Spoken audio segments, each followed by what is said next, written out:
The following podcast will contain spoilers, tangents, hot takes, and excessive foul language. Viewer discretion is advised. Enjoy the show.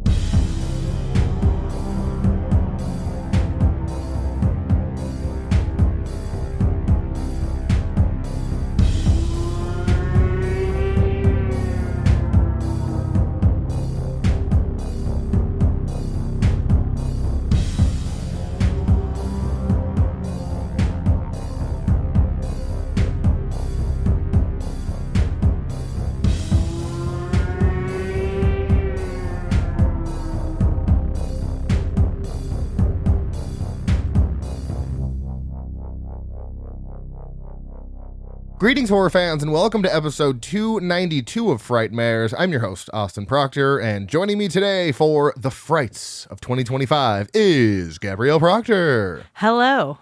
This is our yearly, at this point, it's tradition. We've done it every single year since year one, and here we are, season 7. I can't believe I never really had any intentions of stopping ever, but it just seems weird that we are this far into the show. Still going. Still going strong. Rocking it. So I'm pumped about this season, this year, whatever you want to call it. As I mentioned on the top 10 of 2024, we have a theme for the year, which is the history of horror going back to 1975, going all the way up to 2025, one movie a year for the past 50 years. It's going to be awesome. Very excited to start that. But we always do this episode every year where we talk about what's coming for this year in horror movies. And it's always fun. There's always wild speculation. Some movies you're obviously going to have known about, but then there's some other random crazy movies that I found that, you won't know about. I'm going to insist on guessing the plot of. Yeah. Like we did with Malignant, and we nailed it. Like we did with Dust Bunny yesterday, and it's on this list again because it hasn't come out yet, but Dust Bunnies will be out this year. Yeah, speaking of new horror films for this year, let's not forget that Frightmares will be making their film debut. We won't be in the film. I mean, Lest we will be. We forget. And our hands will be in the film. So that sounds weird. I mean, you have to make a cameo. You got to Alfred Hitchcock it. And I'll just be standing in the bushes in one of the opening shots like, well, there's that neighbor again. No, you'll be like a neighbor walking a dog in the background or something, God, no one's filming me from that angle. Oh my God. No but fun. yeah, we'll be making that film this year. Already working on some more production, and that'll be a new horror film. It will obviously be something you'll have to look for to watch. It'll be on YouTube at some point. Pretty much. So, don't really have much to talk about before this because there's a lot of movies we got to get through, so might as well just jump right in. What do you think? I think that's good. You don't want to fill anyone in on your Yellow Jacket watch? Oh, yeah, sure. So I've been binging. Well, not binging. A couple. You're watching pretty consistently. Yeah, I'd say consistently because binging would be like an episode in a day. But started season 1 after you told me about it, and then Jason was like, "You got to watch it." And I was like, "All right, fine. That's enough people telling me I have to watch it. I'll just watch it." We're season 2, episode like 6, and it is just from where it started to where we are now is so insane. So much has happened. Questioning a lot of choices made by Shauna. Not really good at what she's doing right now. And yet I'm 100% here for it. Well, yeah, I'm here for it. But yeah, there's the amount of storylines that are just getting completely fucked. And not like, oh, they don't know how to write the story. I'm just saying everyone's in their own timeline and it's all getting fucky. So it's super fun watch. Very excited for season 3. But then I mentioned to you when we were watching an episode last night, I said, they did season 1 in 2021 and season 2 in 2023. Season 3 is 2025. I was like, we're probably going to have to wait 2 years for season 4. So could be. But I'm excited that we're going to be all fresh on the entire show in time for season 3 next month. Yeah. So very exciting. Highly recommend Yellow Jackets if you want a movie, if you want a show that has a surprising amount of twists and turns and things just like wildly unhinged things that a lot happen. of horror elements for not being a horror show. Definitely a lot of horror elements. There are many times where I've been like, oh God, I don't like that. And yeah, really good show. Showtime knows what they're doing. I will give it to them, and we're still going to watch Dexter Original Sin, but we'll get there. So, yep. Something else I was going to say. Oh, yes. I did start another podcast because one wasn't enough. I don't know. So it is a podcast called All Juice, No Gin. It is a sober podcast, which will be releasing Fridays at 6 a.m. because this podcast releases Wednesdays at 6 a.m.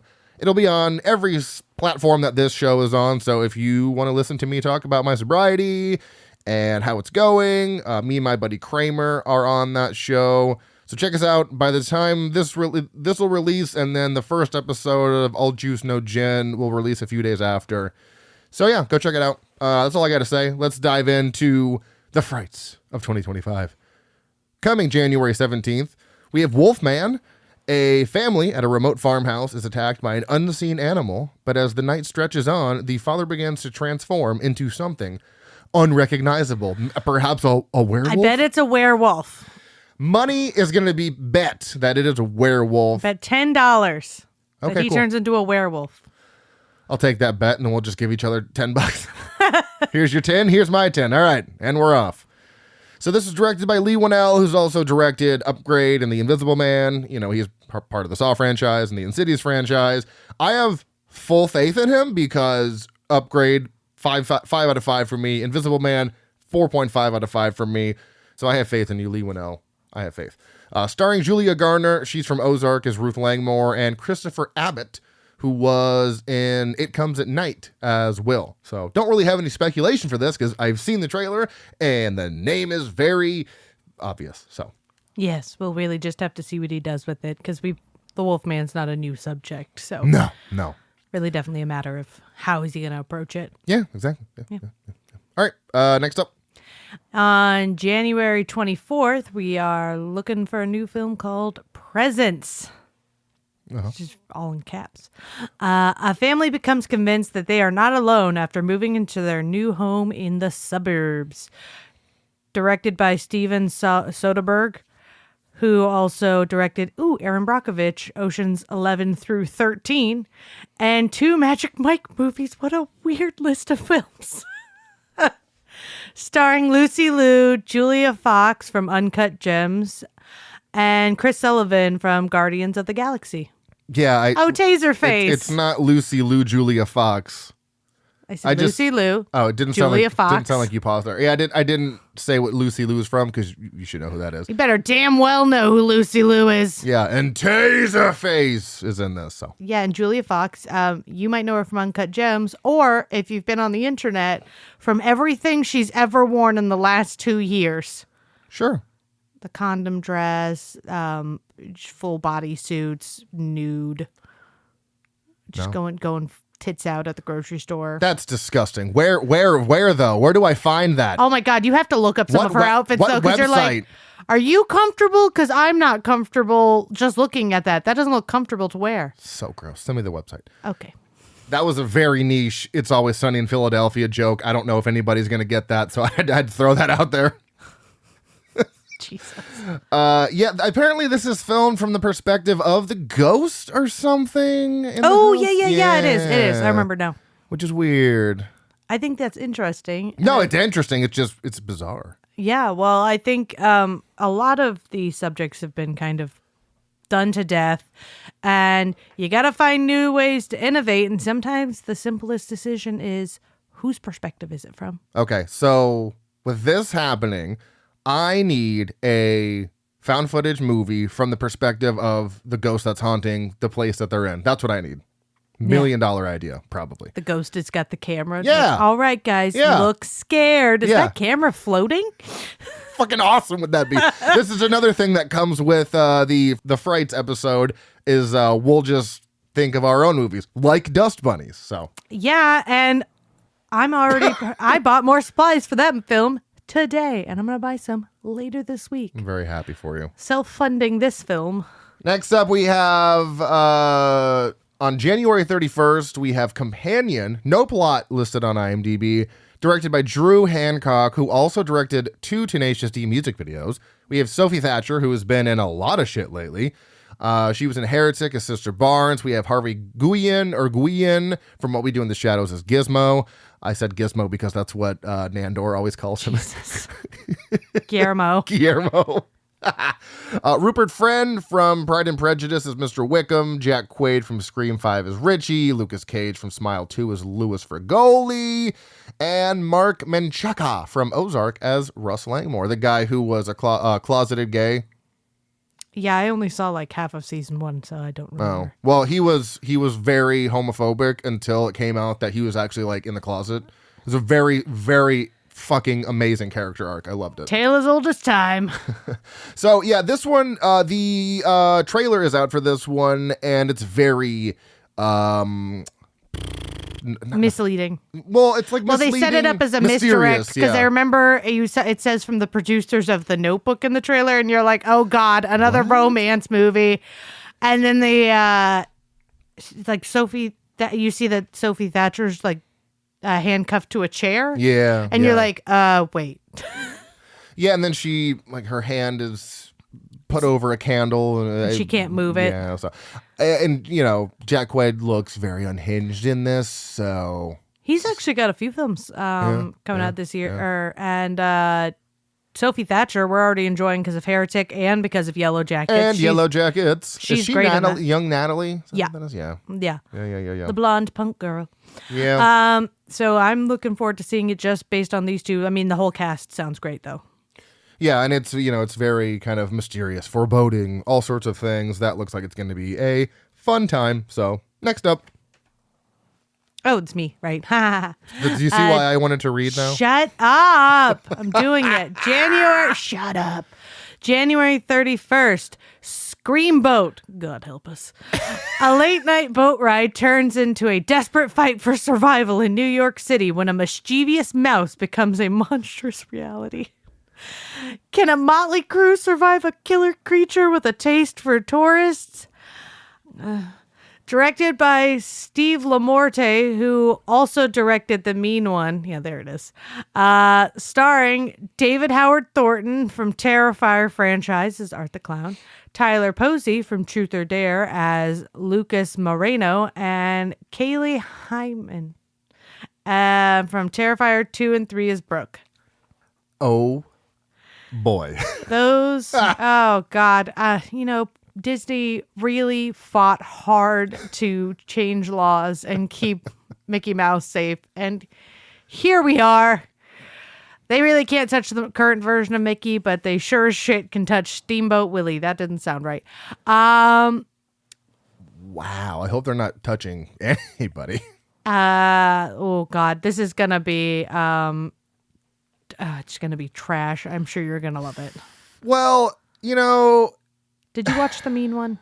Not yet. Okay. I forgot to last year, and then I was going to this year, then I forgot again, so it's just going to have to happen next year because it's a Christmas movie, and I'm not watching that in fucking July, so... This is your body's way of saying, don't do it. Yeah, so we already... If you wanted to, you would have. You know, we got Winnie the Pooh, Blood and Honey, and, you know, I loved it for all the wrong reasons. Like, is it a terrible movie? Absolutely. But was it entertaining and fun? 100%. 1-star movie, 5-star experience, right down the middle at a 3. So, and then, you know, we got Mousetrap, which was another Mickey Mouse movie with Mickey Mouse Killer or whatever. Now we're getting a Screamboat. Then I think we're getting a Peter Pan one. We're getting all... It's like, just because we can doesn't mean we should. Yeah. I get it. You want to capitalize on...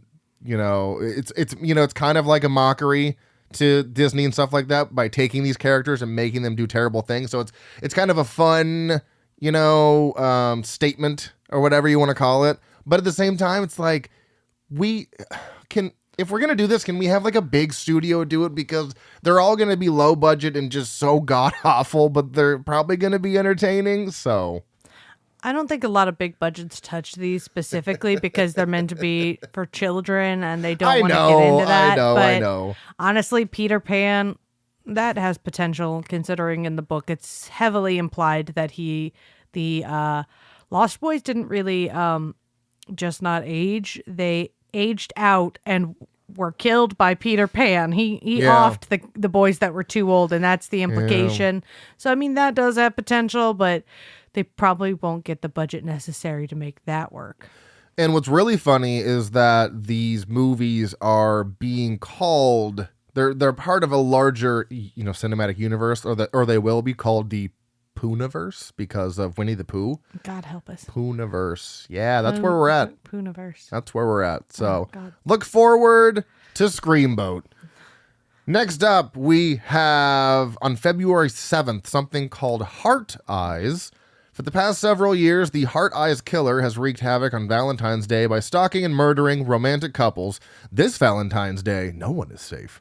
Directed by Josh Rubin, who also directed Scare Me and Werewolves Within.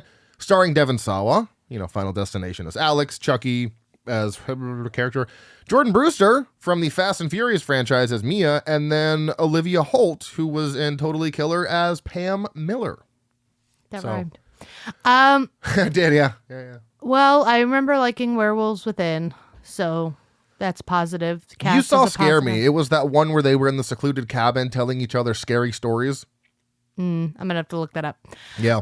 However, Heart Eyes Killer, we're really running out of names that roll off the tongue. You really have to say all of those words. Like Ghostface feels like one's words. Heart Eyes Killer. Yeah, because if you mush those together, it sounds... Heart Eyes. Sounds like, yeah. Guys. Heart Guys.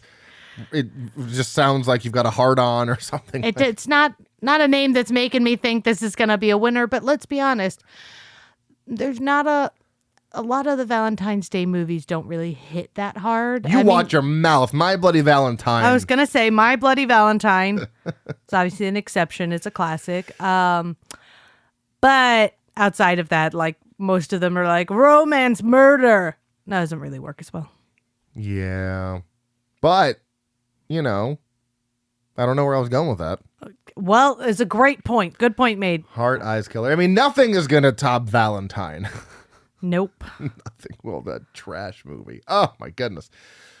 Maybe you didn't watch Scare Me with me, but I'm pretty sure you did. I don't remember. Scare Me.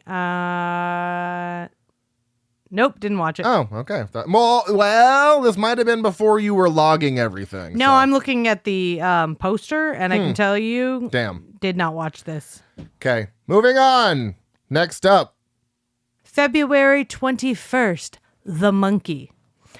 When twin brothers Bill and Hal find their father's old monkey toy in the attic, a series of gruesome deaths start. The siblings decide to throw the toy away and move on with their lives, growing apart over the years. This will be directed by Osgood Perkins, who also directed Longlegs and The Blackcoat's Daughter. Starring Theo James from the Divergent series as 4, Elijah Wood from exactly everything you remember him from. I don't need to tell you. Osgood Perkins from Legally Blonde. See, he pulls a fucking Hitchcock. From Legally Blonde. Uh-huh. And Tatiana Maslany from She-Hulk Attorney at Law. Oh, okay, yeah. Orphan Black. Got it. Yep. Very cool. Solid cast. I will stand by this tooth and nail that I've been asking from day one of the Conjuring series. Oh, I know. For them to make a movie about the goddamn symbol monkey they show in close-up shots every time they go into that room of artifacts, and they did nothing with it in Annabelle Comes Home. What a waste. Why do you keep pointing him out if you're not going to do anything? So this is my monkey movie. Osgood Perkins is pissed that they haven't done a movie in the Conjuring universe. He's just standing there and he's like watching Annabelle Goes Home like, God damn it. Son of a bitch. Fucking I'll do it myself, okay? Do it myself. So this is also based off a Stephen King show, like a novella, I think. Oh, nice. So yeah, I remember that. That's a hard sell for me. Yeah. Easy But Sell? again, Whatever one makes it that I want to see this already. I want to see based off the poster. it's not a hard sell. Yeah. That's what you got to add that negative in there. I'm sold. Does that help? There you go. So coming February 28th, a movie called Vicious. A woman spends the night fighting for her existence as she slips down a rabbit hole contained inside a gift from a late night visitor. Directed by Brian Bertino, who also directed The Strangers from 2008 and The Dark and the Wicked, starring Dakota Fanning, self-explanatory, Mary McCormick from Dickie Roberts. I know her from Dickie Roberts as Grace Finney. She's done other things. That's what I know her from. Okay. And Rachel Blanchard from The Rage, Carrie 2 as Monica. This is a very not unassuming plot. This is a very open-ended plot we've got going on here. She slips into a rabbit hole from a gift. Is it drugs? It sounds like she gets drugged, or it's a weird retelling of Alice in Wonderland. That also came to mind, but also, I don't know. Can I get a poster on that? That's very vague and yet very specific. So that's probably something I should have done, and that's my bad. I should have included posters for all of these. Now I know. Yeah, jeez, God. Now I know. Should we just stop real quick? Yeah, could you just stop and we'll start over again from scratch and look up every single one of these and post them in? There is no poster. Son of a bitch. So it's either drugs. Drugs. It's technically One could say that what happened in Alice in Wonderland was caused by drugs.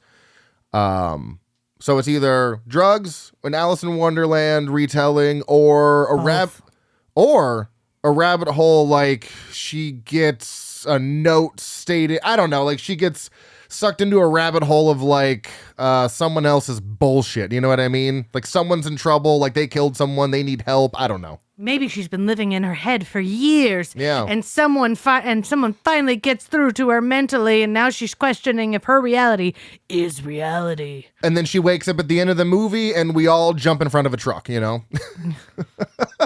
I know how much you love It Was All a Dream.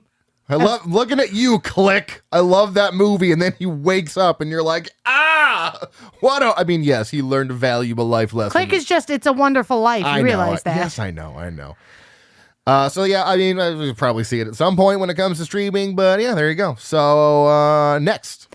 February 28th, The Gorge on Apple TV. Why do you keep going, blah, blah? Like, what is that? I'm reading it with emphasis. Oh, I just capitalized everything in the title name. I'm trying to add intensity. God. I'm so intensified.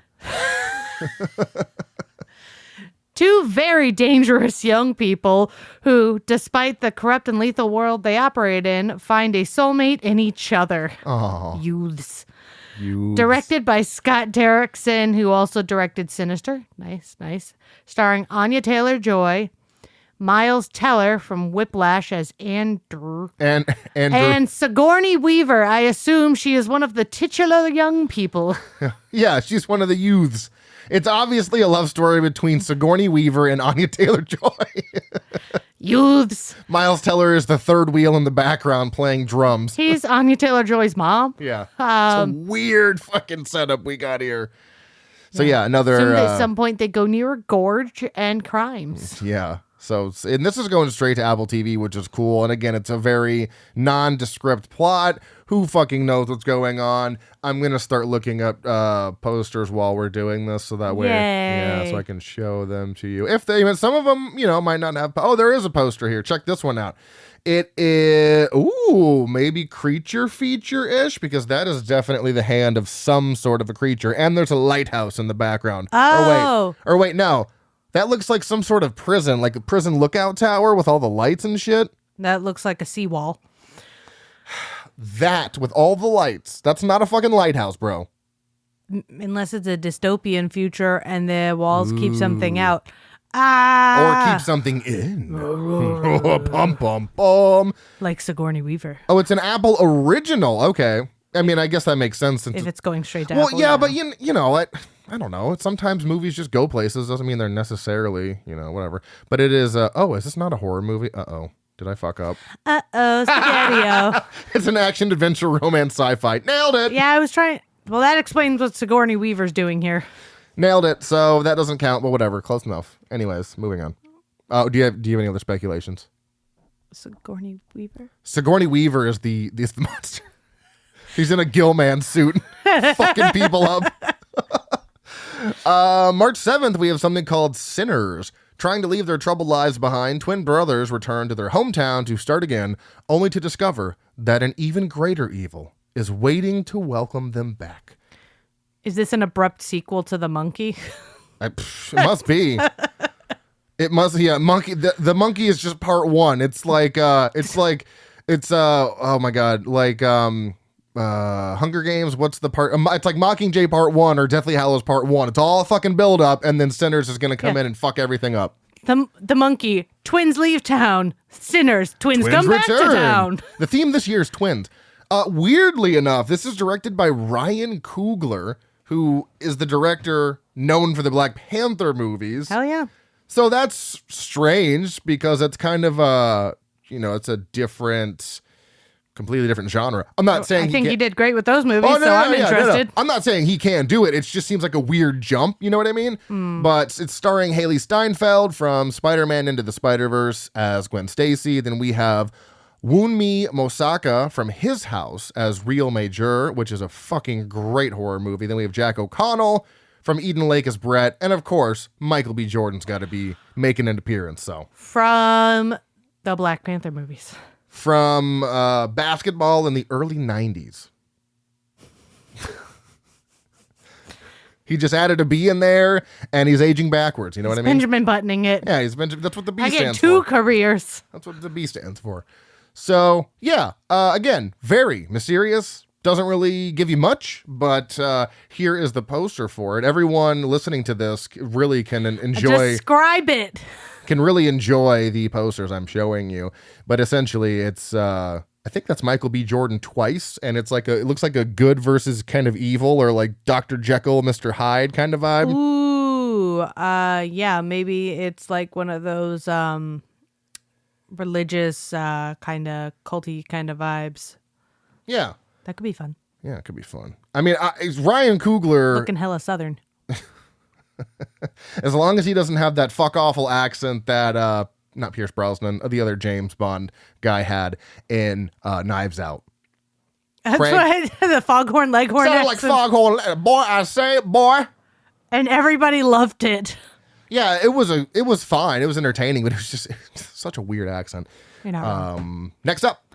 All right. Next up, on March 28th, we're looking at The Woman in the Yard. No plot yet. Directed by James Colette Sarah, who also directed House of Wax, Orphan, and The Shallows. Starring Danielle Deadweiler. Oh, yeah. And I Saw the TV Glow as Brenda. Russell Hornsby and Creed 2 as Buddy Marcel. And good luck with that one. Okwu Akpoksawa. I'm going to say Okwi Akpogwasili. Let's go with it. In The Exorcist, Believer as Dr. Behib. This is why I wanted to read. Because you were going to pronounce that better? As Dr. Beehive? Yeah, Beehive. It's like Beehive. Behib. Whatever. Anyway, I assume this is about a Karen who won't leave your yard. A Karen who won't leave your yard? Yeah. There's no poster for this one. I can only imagine it's going to involve a woman and a yard. I'm just assuming it's some Karen who, oh no, different people moved into the neighborhood. I don't like change. And then she just starts going Super Saiyan and morphs into the Ultra Mega just Karen. Throwing HOA violations out. Yeah, and then it turns into a Cloverfield story where everyone's trying to shoot the monster down and she wreaks havoc all over New York City. You've got weeds in your lawn! Getting on the phone with the HOA, screaming and yelling. How dare you have your trash cans out? Fence height! Trash cans on the side of your house, straight to jail. How dare you? And she murders everybody who gets in her way. It's probably starring the guy who lives in our neighborhood that sends pictures to the HOA because he has nothing to do in his sad, pathetic life. Probably. He's the woman in the yard. Fucking stupid. Alrighty, next up we have on April 11th something called Drop. A widowed mother's first date in years takes a terrifying turn when she's bombarded with anonymous threatening messages on her phone during their upscale dinner, leaving her questioning if her charming date is behind the harassment. Directed by Christopher Landon, who also directed Happy Death Day 1 and 2 and Freaky, starring Brandon Sklenar from Midway as George Tex Gay. Then we have Megan Faye from Your Monster as Jackie Denon. And then we have Violet Bean from Truth or Dare as Murky Cameron. This kind of sounds vaguely similar to a Black Mirror episode called Shut Up and Dance, where they get those threatening messages about, I'll reveal this video if you don't do this and that. Kind of sounds like, not exactly, but kind of in the same vein as that. I think the date being involved has to be a red herring. You know, that just seems too obvious. But again, maybe they'll pull a Scream, and the most obvious thing is the answer. Could be. So that's what I'm going for. Or maybe, no, that doesn't make sense. Never mind. What do you got for this one? Man, I got nothing on this one. Could be, could not be. I don't know. All right. Up next, what do we got? On April 25th, we have Until Dawn. A group spends the weekend in a ski lodge on the anniversary of their friend's disappearance, unaware that they are not alone. They're friends with them. Directed by David F. Sandberg, who also directed Lights Out and Annabelle Creation. Starring Peter Stormare from Constantine as Satan. Michael Cimino from Annabelle Comes Home as Bob. Mary. Oh, it's Bob. And Odessa Azion from Hellraiser 2022 as Riley. Yeah. Okay, well, it could be, is it a haunted ski lodge? Is it an evil ski lodge? No, it's their friend disappeared. It doesn't say. They're unaware they are not alone. So maybe the friend didn't disappear. Maybe the friend's been sitting there waiting for them to come back because his phone died and they left them there and it's only open during that one time they're there. That's it.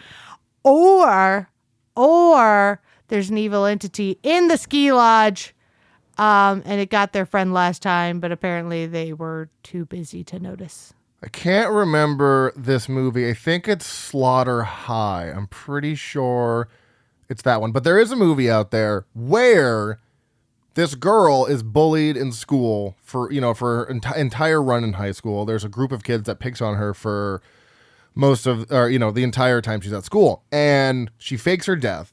And all the friends find out.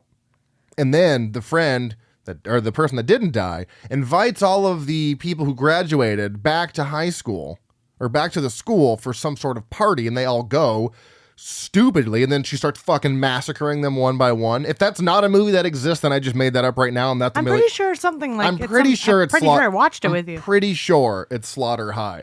But it could be something like that where, I don't know, the friends did something way back when and everybody forgot about it and moved past it, and that person's still holding on a grudge, and they're bringing all their friends back to the ski lodge where something happened and they're going to start slashing them to pieces. I guess it really depends on whether or not the friends were in on that disappearance. Exactly. You know what I mean? So 8 people, Slaughter High, 8 people are invited to their alma mater for a 10-year reunion where a fellow former student, disfigured from a prank gone wrong, is out to seek revenge. So, kind of like that. I don't know if she faked her death or not. But anyways, so this could be fun. I mean, David F. Sandberg has, Lights Out and Annabelle Creation are 2 fucking bangers. So, got faith in this man all day. Yeah. Next up, June 20th, we have 28 Years Later, no plot yet. I mean, I don't really need to say much else. It's directed by Danny Boyle, who also directed 20 Days Later. And so far, the cast is Aaron Taylor Johnson from Kick-Ass 1 and 2 is Kick-Ass. We have Cillian Murphy, or as it's supposed to be said, Killian Murphy, which doesn't make sense to me. From 28 Days Later is Jem. We have Jodie Comer from Free Guy as Millie/Molotov Girl. And Ralph Fiennes from Harry Potter as Voldemort. He directed what movie? 28 Days Later. Okay, because you said 20 days later. 28 days later. Yeah. I know what this is about. Oh, maybe I didn't say 8. Yeah. 28 days later. Mm-hmm. Yeah, so here's the thing, okay? And this is what makes me crazy about this franchise. 28 days. 28 weeks. What the fuck happened to 20? Why did we skip months? It's been too long. No, it doesn't matter. So what? Just because it's been about 20 something years since the original movie was 2004. You don't like, it makes me so crazy that we just glossed over months. Fuck that. We're going from 28 weeks to 28 years. It's a dumb progression. Fucking don't like it. See, I like it because the early days and weeks are really intense. When you're in the 2 years area, most people have got their kind of like systems figured out. But what does the long term for zombies look like? You don't really see, decades into a zombie apocalypse. What does that look like? You only see years into, and I'm interested to see that. I'm not upset by the concept of being 28 years later. It's just it's literally just the progression that it makes me insane that they didn't just go to months. But nonetheless, I'm excited. Apparently this was all shot on an iPhone 15. I guess they didn't have the budget for the 16. I don't know. Or a full-size camera? Well, I mean, there's a massive lens. Like, there's the lens on the thing is probably 4 times the amount of the fucking phone. But yeah, apparently it was all shot on an iPhone 15 for whatever reason. Will we be shooting our film on an iPhone now? No, we'll be doing an Osmo, a DJI Osmo, and then whatever the fuck DSLR my dad has. We can do better than an iPhone. I like that I'm directing. I have no idea what you just said. Yep. Next up. All right. On June 27th, Megan 2.0. No plot yet. I assume it will be after the events of Megan. What? It's not a prequel? Fuck, I don't want to watch it anymore. Megan 0.5. That's what they should have done. Directed by Gerard Johnston, who also directed Megan and Housebound. Mithrigan. Starring Ivana Sakno as who was Ashoka, and oh god, just say it yourself. Starring Ivana Sakno, who was in Ashoka as Shin Hati. Jermaine Clement from What We Do in the Shadows as Vladislav. Vlad. Brian Jordan Alvarez from Megan as Cole. And Allison Williams from Megan as Gemma. And Violet McGraw from Megan as Katie. Katie is not done being traumatized. Yeah, I hate that they spell Caddy, because that's Caddy. Stupid. I assume this will involve Megan, and she will be upgraded. And I don't give a fuck. I'm there for it. The title alone, Megan 2.0. I'm sold. I'm there day one. I'm there. And you are coming with me. You like the first one. You didn't want to watch it, and then I made you watch it, and you're like, that actually wasn't that bad. That was fun. I told you. It's dumb, stupid, good fun. This is the next killer doll. It's obviously not as iconic as Chucky, but it's so much goddamn fun. All right, crazy pants. I got really energetic about that. Bring it down. I'm fucking tweaking off caffeine over here. All right. So coming July 28th. What? Coming July 28th. That's his 18th. 18th. I said 20 days. Do you know what numbers are? 18. It's been 84 years. Coming July 18th. I Know What You Did Last Summer. They're pulling a Halloween, a Scream, a Nightmare on Elm Street. Just I Know What You Did Last Summer. A group of friends is terrorized by a stalker who knows about a gruesome incident from their past. I don't care. There are 3 of these movies already. I don't want another one. I just don't care. Will I see it? Absolutely. I only care because of some of the cast and some of the people who are involved in production. Yeah, it is directed by Jennifer Caton Robinson, who's only directed one other movie called Someone Great. But she did write Thor: Love and Thunder. It's also directed by Alicia Christian, who did the cinematography on Immaculate. So cool, that's fine. Starring Madeline Klein from Glass Onion as Whiskey. Then we have Nicholas Alexander Chavez from 10 episodes of Grotesquerie as Father Charlie Mayhew. And then Jennifer Love Hewitt and Freddie Prinze Jr. So, I mean, like, that's cool. Yeah, and Sarah Michelle Gellar helped behind the scenes, so.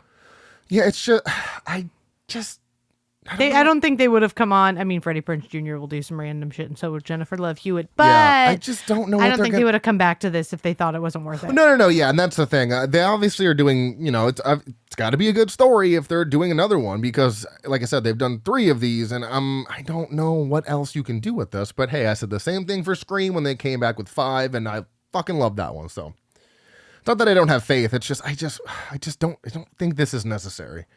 But next up. August 29th, Thread, an Insidious Tale. A couple resort to a spell to travel back in time, hoping to prevent their daughter's tragic death. Wow. Directed by Jeremy Slater, who has not directed anything yet, but has written 20 episodes of The Exorcist show, 6 episodes of The Moon Knight show, Godzilla vs. King Kong, The New Empire, and 36 episodes of The Umbrella Academy. Okay, so maybe the writing will be decent. Starring Mandy Moore and Kumail Nanjiani. We've talked about this. That is the most wild mashup of cast I've seen, but I think it's going to work great. Mandy tends to pick solid projects. Patinkin. No, nothing. Okay. Yes, Mandy Patinkin. But it's the spell part that's really getting to me. It's the spell part that's really like, huh?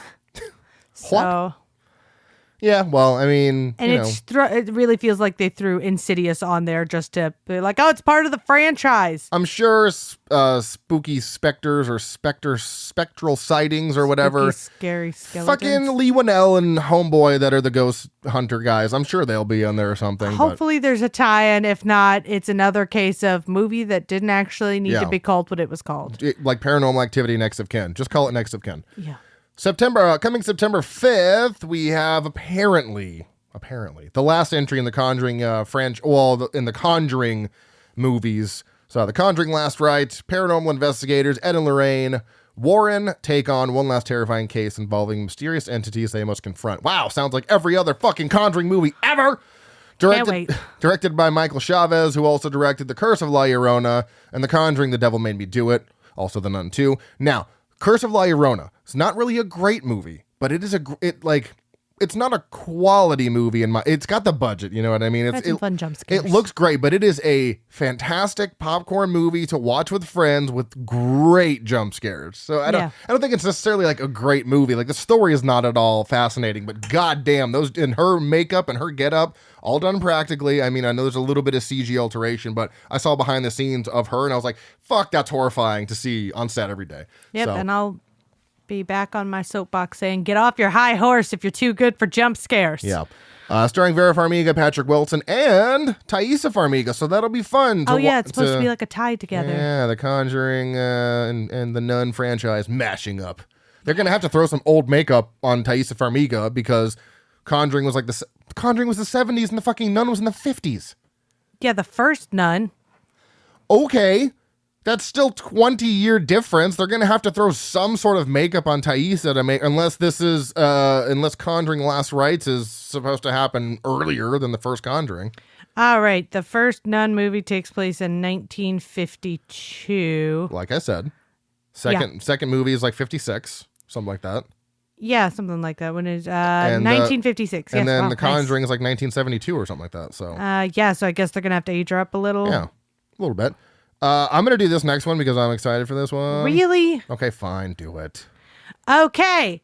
Stop scrolling because now I don't know where we are. Ah! Okay, September 26th. Saw XI. Thanks for that. You're welcome. The 11th installment of the Saw film series. What? Directed by Kevin Girdert. Who has edited Saw 1 through 5, Jigsaw, and Saw 10, and directed Saw 6, 7, and 10. No cast as of yet. Tobin Bell. I'm shot in the dark there. Fucking Shawnee Smith. Shanananon. I Don't even need to defend this movie. Blonde bitch from Saw 10. Oh yeah, that one too. Everyone knows if you've been listening to this show, you know my absolute love and just overall feelings about Saw. They can make 20 of these goddamn movies. I don't give a shit. So I'm there day one, September 26th. I'm there, and I'm kind of sad because it did get pushed an entire year from this year to next year. Well, from 2024 to 2025, but that's fine. That means they got more time to work on it. Maybe fucking give Shawnee Smith a not fuck awful wig. We have the budget, guys. Let's give her an actual normal looking wig. Thank you. That's my only request. Stop giving her stop micro-banging random actresses. Yeah, I said what I said. Wow. You keep giving them those bangs that sit on the top, the I know. corner of your forehead, and it looks insane. Coming October 17th, we have The Black Phone 2. No plot yet. Directed by Scott Derrickson. Also did The Black Phone. This is his second movie for the year. Two Black, Two Phone. Two Black, Two Phone. Two Phone, Two Furious. Starring Mason Thames, Ethan Hawke, Jeremy Davies, and Madeline McGraw, who were all in the first Black Phone. So, How? Yeah, I don't know. Prequel? How do? Prequel? What? But also, then why would everybody be back in it? I don't know. Okay. I'll see it. I don't care. I don't doubt that. Fucking throw me. You know what I mean? Just throw me. So, Yeah. Mm-hmm. Next! November 7th, my birthday, I get the gift of Predator Badlands. Woo! No plot yet. I assume it's Predator versus Badlands. Directed by Dan Trachtenberg, who also directed Prey, starring Elle Fanning. Already invested. What are the Badlands? Huh? Google it. What are Badlands? Badlands? You know the fucking place from The Lion King? Yeah, no. Where the sun don't shine, even though all of it's going to be Simba's at one point? No, what? No, everything the light touches will be him. Jesus. Yeah, it's an extensive tracts of heavily eroded, uncultivated land with little vegetation.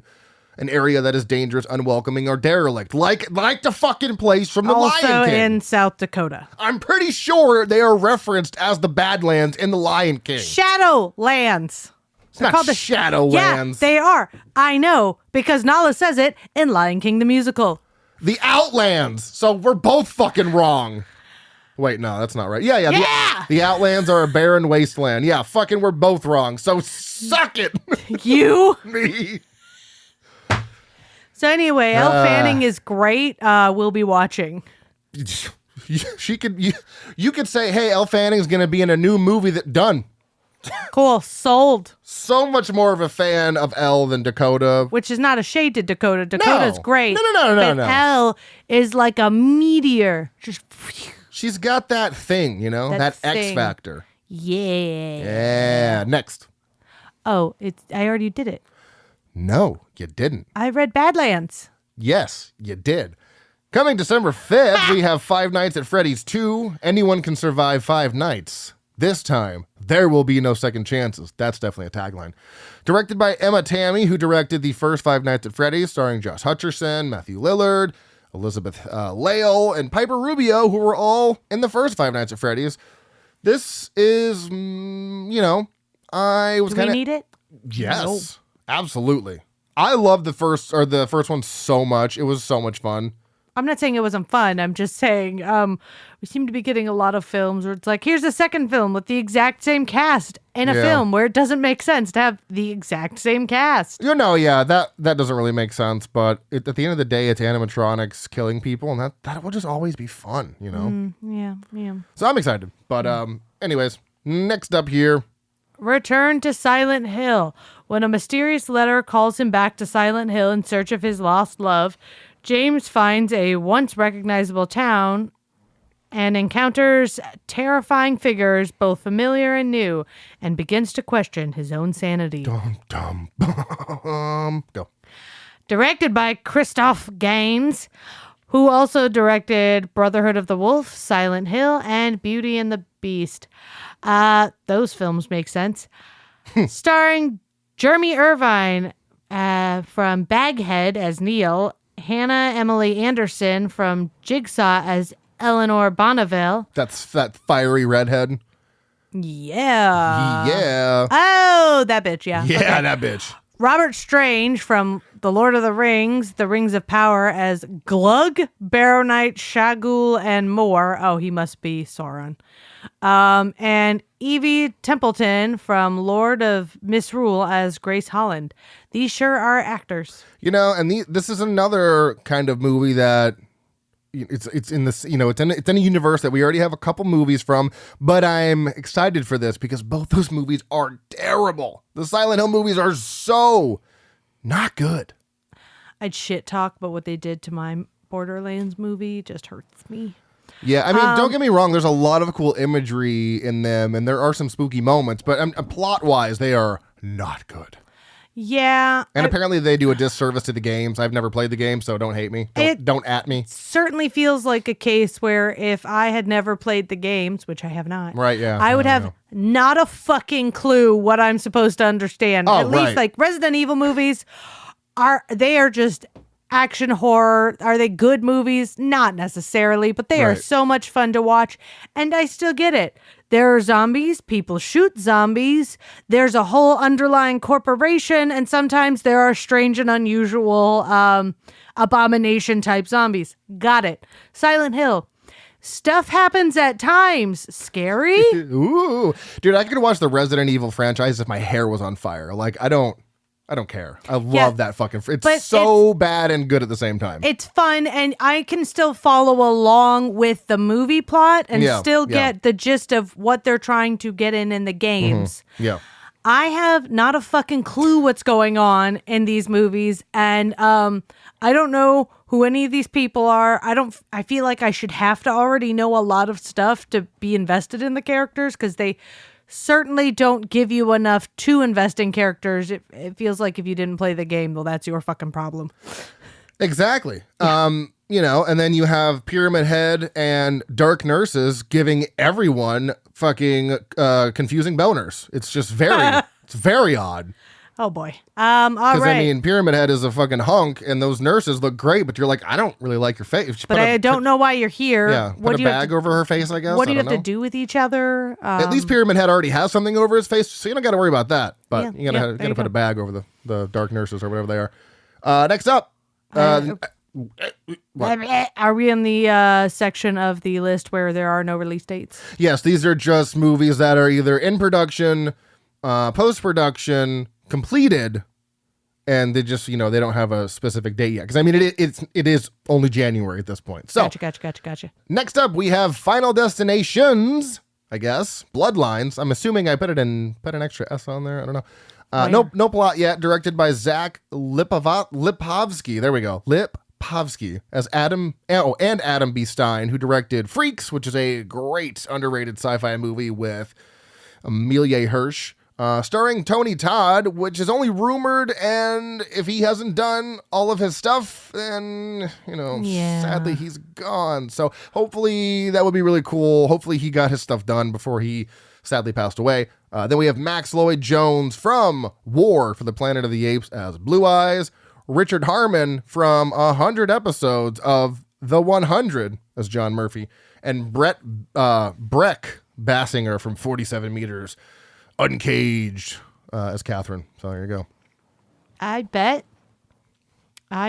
Some destinations are final in this. And I bet it has something to do with someone's bloodline. Oh, yeah. It's probably something to do with Devon Sawa's family or something. And, you know, it's going to do like that thing that Chucky did, how Chucky got reborn at, like, you know, Chucky 2, it like picked up Chucky and then his blood dripped in this vat and then he created Chucky again. Like, something with blood is going to go. Or. I'm grasping at straws here.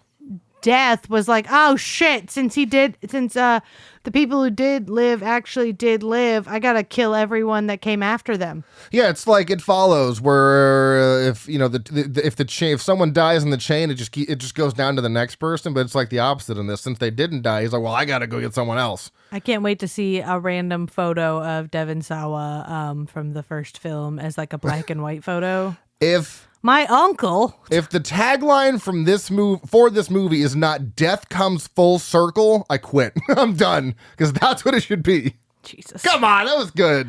Come on. Uh-huh. All right, what's next? Frankenstein. I know everybody's excited about this one. Yeah.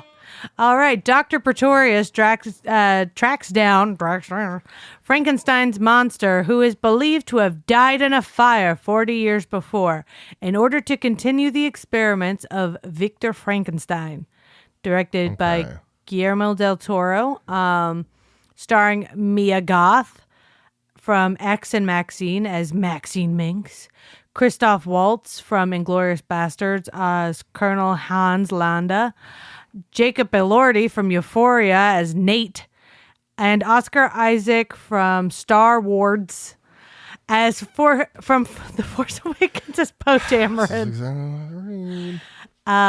Shut your kegel. It sounds like we're getting something, not the exact story of Frankenstein. No, it's not. It's after. It's 40 years after. Yes, but if you recall, the story of Frankenstein is the guy who goes to Antarctica in search of the monster who tells him the story of everything that happened. That's from Voyage of the Last Demeter. That's fucking Dracula. What? No. Frankenstein. What? He doesn't go to Alaska. We literally watched Robert De Niro. You remember? Kenneth Branagh wouldn't stop getting really weird with his equipment. From Mary Shelley's Frankenstein. Yeah. That's not. I don't think that's that's her own version though, right? Mary Shelley wrote the original book. No, she didn't. It's Mary Shelley's Frankenstein. Is it? Yes.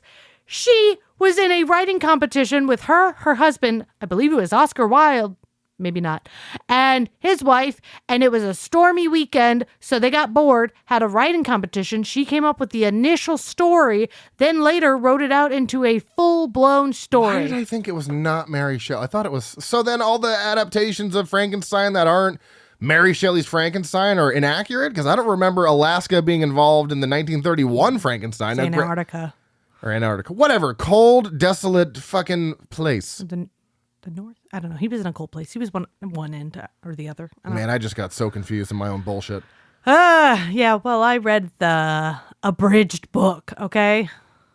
Abridged book? Yeah, it's the shorter version.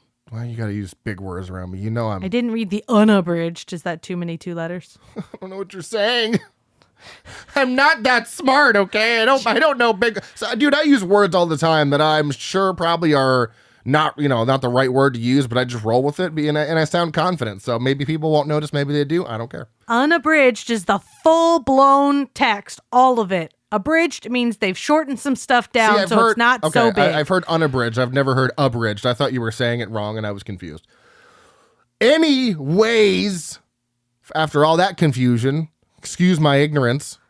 I mean, obviously, I'm looking forward to it. It's a Del Toro film, and have I not wanted to watch something Del Toro's done? You had me at Frankenstein because, really, when have we gotten when was the last Frankenstein movie that we got? I Frankenstein. Yeah, I guess. I didn't say it was good. I just said it was there.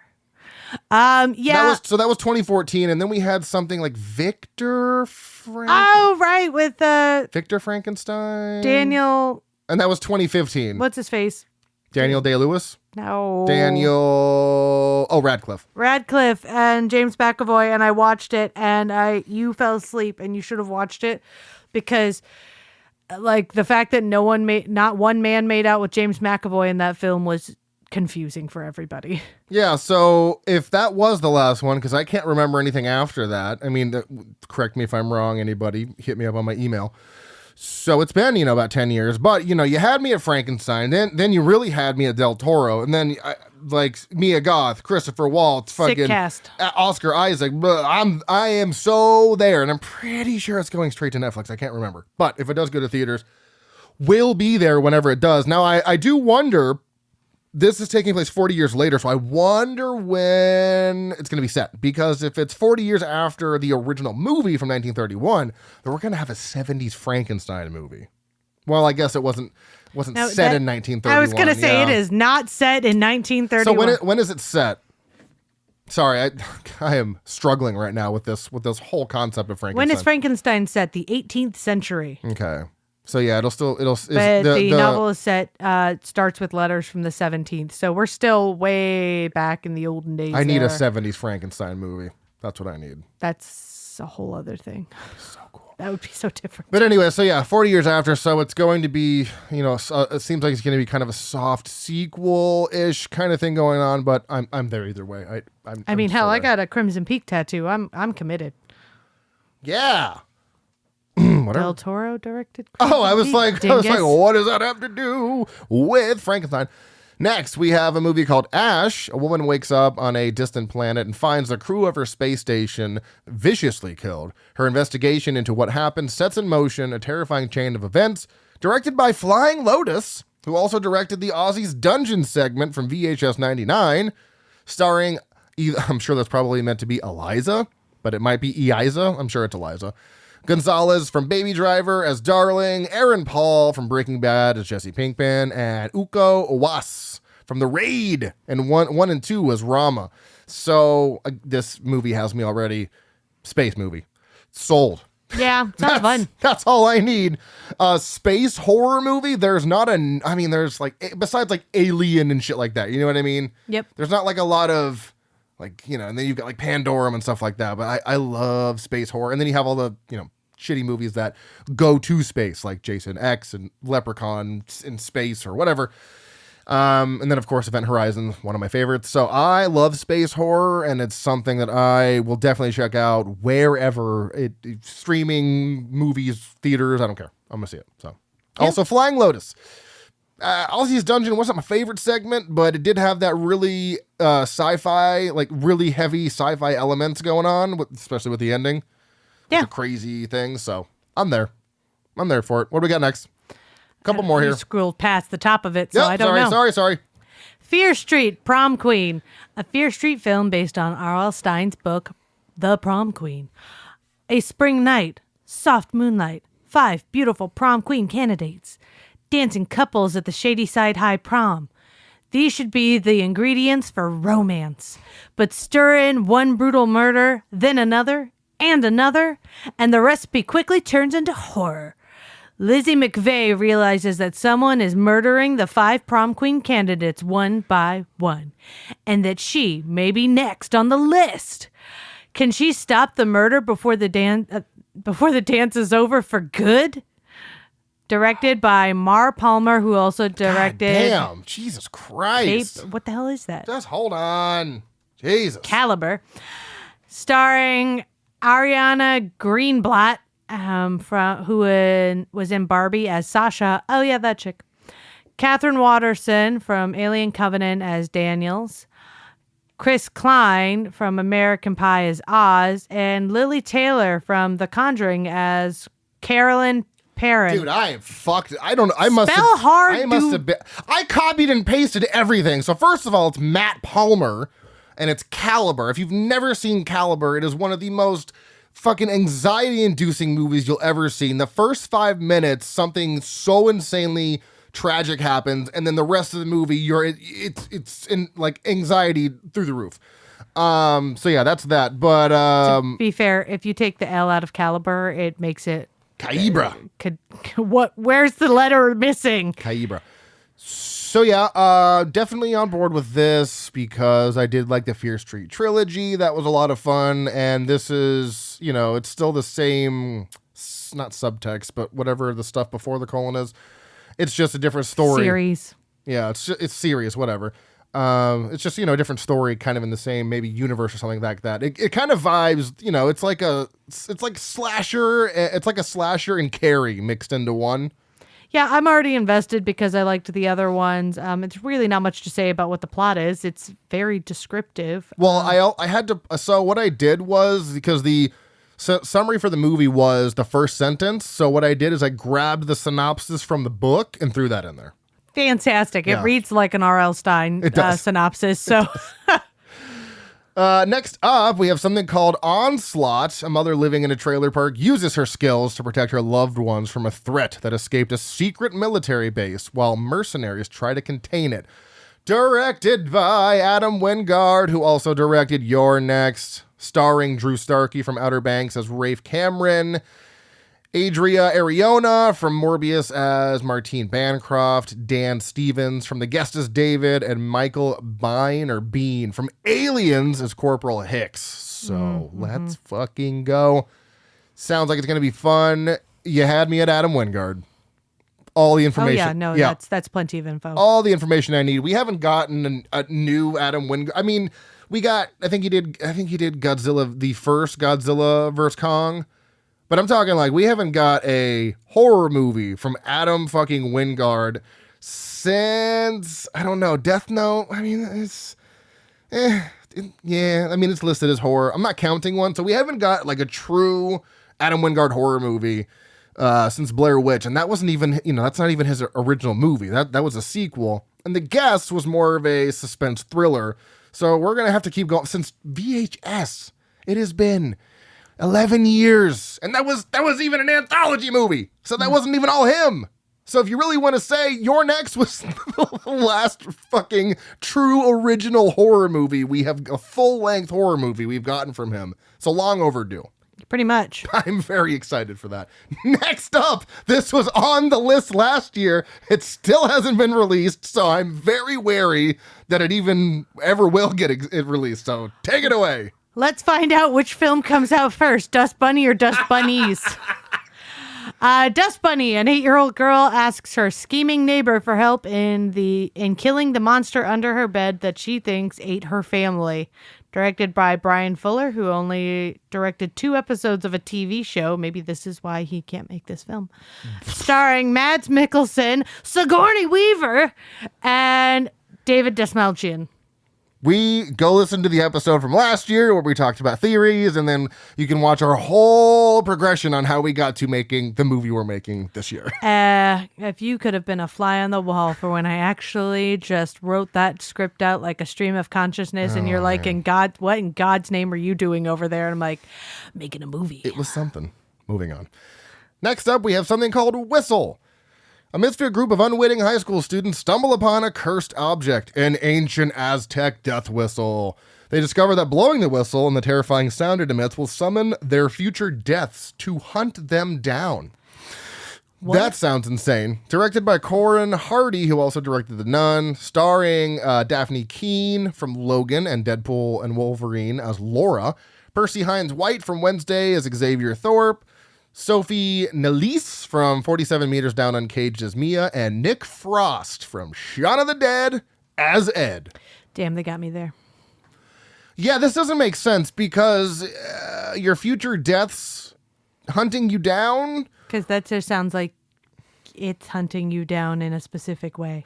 Yeah, so I mean, like, if I say one of them got demolished by a semi-truck, is that semi-truck just going to start chasing them through the woods? One of them gets to live out the plot of Maximum Overdrive. Like if someone bled out because their arm got stuck in a disposal and they couldn't, there's a, make that make sense? It kind of sounds like the same vibes as like Tarot or Truth or Dare. Just like, we're just making up a reason to kill a bunch of teens in a random way. Sounds like dumb fun. Probably going to be a good popcorn movie. Probably going to be a terrible movie that was still fun to watch. Sometimes that's all you need. Next up, Iron Lung. They're making a movie about those things? In a post-apocalyptic future after the Quiet Rapture event, a convict explores a blood ocean on a desolate moon using a submarine called the Iron Lung to search for missing stars and planets. All right, then. What? Directed by Mark Fishbach, who is also known as Mark Plyer, who is a pretty big internet presence with 48 director credits. Starring... Yeah, Markiplier. He's some famous dude. I don't know. Alrighty, then.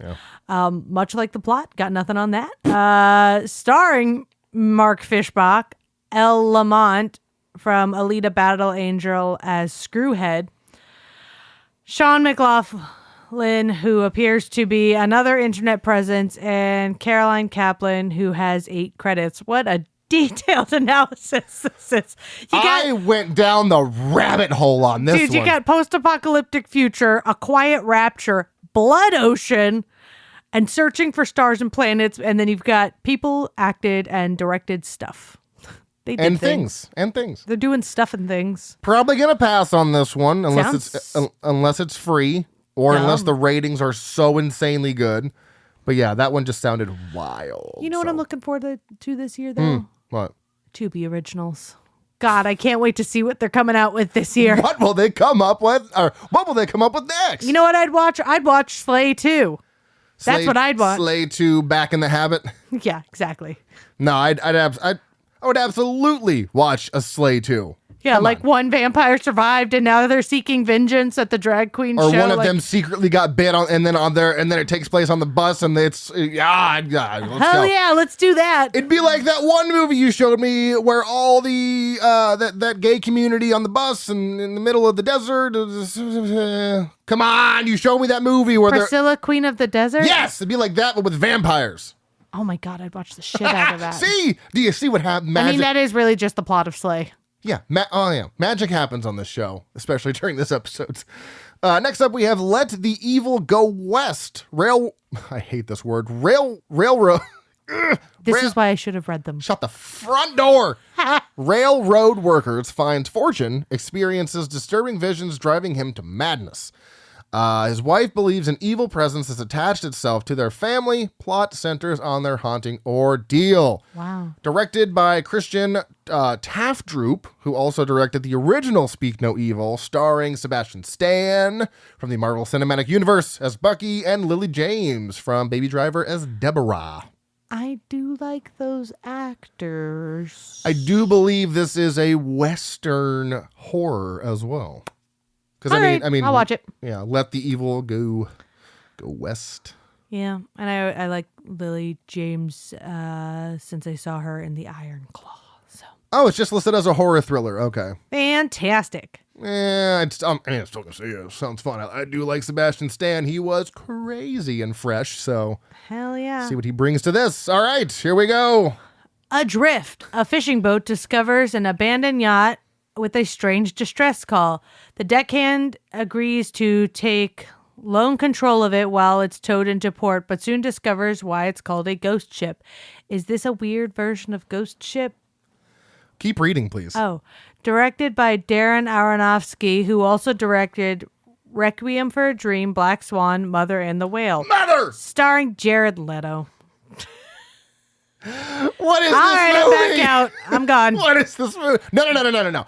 It's Jared Leto in a Darren Aronofsky movie. I'm fucking in, because if you've seen Requiem for a Dream, he's actually really good on that one. Yes, and that was probably before he went full pretentious douche. Yeah, still. Yeah. Morbius, for the love of God. I mean, so much before Morbius. The Suicide Squad. So much before Morbius. He probably lived in the ocean. Oh God, what is that? There was like the movie where it's like the cameraman stalks an actress and he's like, yeah, I remember when she lived in her pool for a month just to get into character. Money, Jared Leto did that shit. Yeah, probably. Yeah. He's a weirdo. Yeah. I recently discovered, probably within like the last year or two, so that he was the lead singer from 30 Seconds to Mars. I don't know how that one slipped past me, had zero fucking idea, and one day someone mentioned that, and I was like, wait, he's the lead singer of 30 Seconds to Mars? My head almost exploded. Yep. Next up, yet another movie in a franchise that we just don't need. 47 Meters Down the Wreck. Ah, my God.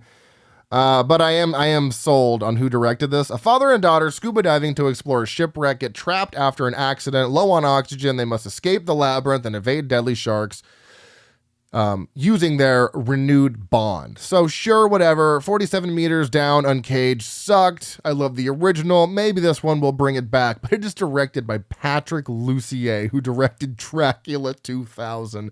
I am so there. Oh, man. I am so there. What a cinematic masterpiece that was.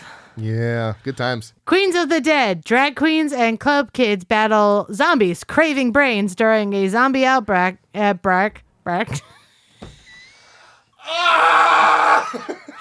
Break at their drag show in Brooklyn, putting personal conflicts aside to utilize their distinct abilities against the undead threat. I have seen the cast for this, And I was like, yeah, that's a great cast. I couldn't tell you one person that I remember seeing that. But is it real drag queens like Slay? That's the question. Yes. What I appreciate is any film. Now, I say this knowing that I love Priscilla, Queen of the Desert, and Tu Wong Fu wholeheartedly, and The Birdcage. But I really like this. We're going to get professional drag queens into horror films thing, or any film for that matter. I'm excited for that. And I'm fairly certain every member of that cast is some level of queer. Well, I think why Slay works so well is when you think about it, you know, a man dressing up in drag, they're putting on this persona, this character, you know what I mean? Like they're already putting on a performance. That you throw them into a movie, it's gonna seem like they've been acting forever. You know what I mean? Like it's just so natural and so believable. Yep. Every single drag queen in Slay, I was like, yes, like go off. You guys are awesome. Oh, yeah. You'll be happy to know Katie O'Brien is in it. She was in Love Lies Bleeding. She was the bodybuilding girl. Big muscly chick? Yep. Who I just want to destroy. Like, I just can crush me. Can you just take those big fucking legs and just crush my head in between? Jesus Christ. Please. Now, she's going to be in it, so. Nice. Yep. Clown. Next up, Clown in a Cornfield. A fading Midwestern town in which Friendo the Clown, a symbol of bygone success, reemerges as a terrifying scourge. Wow. All right, then. I'm pretty sure Clown in a Cornfield was actually a book, and I guess maybe it's getting a movie now. Let me double check that. Well, that would track if it were indeed a book. Yeah, that's what I'm saying. Clown in a Cornfield book. Yes, it is a book. All right, then. Written by Adam Cesar. Oh, there's apparently 3 books. Clown in a Cornfield 1, 2, and 3. Okay. Wow. 2 clown, 2 corn. Clown in a Cornfield gets May 2025 theatrical release. There you go. Oh, there it is. RLJ Films and Shudder. Oh, bitch. Let's go. So that'll be fun. I bet. Next up, I think we have 1, 2. Oh, last two. Here we go. All right. Faces of Death. A woman employed as a website content moderator comes across a series of violent videos reproducing death scenes from a film. Have you heard? So there is an original Faces of Death from like the 70s. I think, okay. And I think there's 2 or 3. Now, it's been on my list to watch for a long time, and because it's rumored that some of the things that they show you in there are like actual deaths and shit like that. So I'm like, okay, let's check this out. From 1978, I made it about 10-15 minutes into that before I saw real live animals being killed, and I was like, that's enough for me. Yeah, that doesn't sound like something I'd want to watch. That's actually enough for me, or something like that. Something happened where I was like, I'm okay with this. I'm good. I know they killed a couple live animals in Cannibal Holocaust, like a turtle and a snake, I think, or something like that. But that was so far into the movie. It's like, well, I've already invested 45 minutes into this. I'm not just going to stop now. When you do that in the first 15 minutes, I'm good. Because that really sets the tone for what's going to happen in the rest of this. So maybe one day I'll come back around to it, but probably not. So That's the Faces of Death. And last, but certainly not least, probably, The Damning of a County Merchant. In 1910 Indiana, evil seeps into the lives of a shopkeeper and his family after his wife pursues an impassioned affair with a visitor who has taken up residence in their home. Directed by Matthew Rosenbaum, who has also directed some short films. And then we have Mackenzie Davis from Speak No Evil as Lewis Dalton and Peter Sarsgaard from Orphan as John. Look at Mackenzie Davis not playing a lesbian again. Good for her. This plot sounds very much like "And the Evil Was Us All Along." We were the monsters in the end. Yeah. That's what this sounds like. Jealousy is the monster. There was a movie I can't find it, but that was basically the end theme. I think it might have been "We Are What We Are." It's entirely possible it was that. But yeah, the message at the end was like, "We're the monsters all along," and you're like, "Oh my god, I don't care. I don't care. We all know that humans are monsters." We got it, guys. Terrible ending. I hate it. So, is that everything coming next year? No, there's so many horror movies that come out every year. This is just what I found on an IMDb list. Who knows? Some of them might come out. Some of them might not come out. Dust Bunny. I don't think Dust Bunny, that was on our list from last year. So I don't foresee that happening, to be honest. But I'll tell you what, I know a movie with a similar title that'll be out at some point. Yeah, it will. It's very exciting. Thank you for joining me on the Frights of 2025, kicking off the year as we always do. If you're new to this show, welcome. Hope you enjoyed our chaotic episode.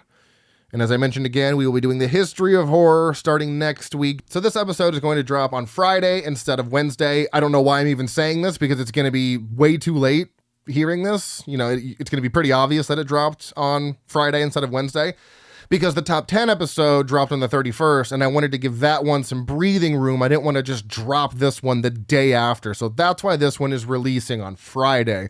But we will resume our normal Wednesday releases for the year, releasing at 6 a.m. Next week, me and Corey will be... So I don't know. I need to get your opinion on this because I forgot to ask you. I don't know if I want to do what I've been doing and say next week what we're watching. I don't know. Should I leave some mystery there? No, I think you should tell people. Really? Yeah. Why? Because then they'll get excited for the next episode. Or maybe they'll be like, oh, I don't want to listen to that. It could go either way. They could be like, oh, I don't want to watch that. Well, by that argument, then it doesn't really matter what I think, does it? So should I just announce it? Yeah. Fine. Next week, me and Corey will be back doing The Stepford Wives. No, not the Nicole Kidman one from 2004. Wouldn't that be wild if I said we were going back to 1975 and then did a movie from 2004? No, we are doing the original Stepford Wives from 1975. It's a movie that it's actually a movie that Corey suggested because we were supposed to do Shivers from David Cronenberg, but I wasn't sold on it. And then he said, well, why don't we do Stepford Wives? And I said, that's not horror. And indeed, it is horror. Listed as horror on IMDb. So tune in next week for that. And until then, stay tuned and stay spooky.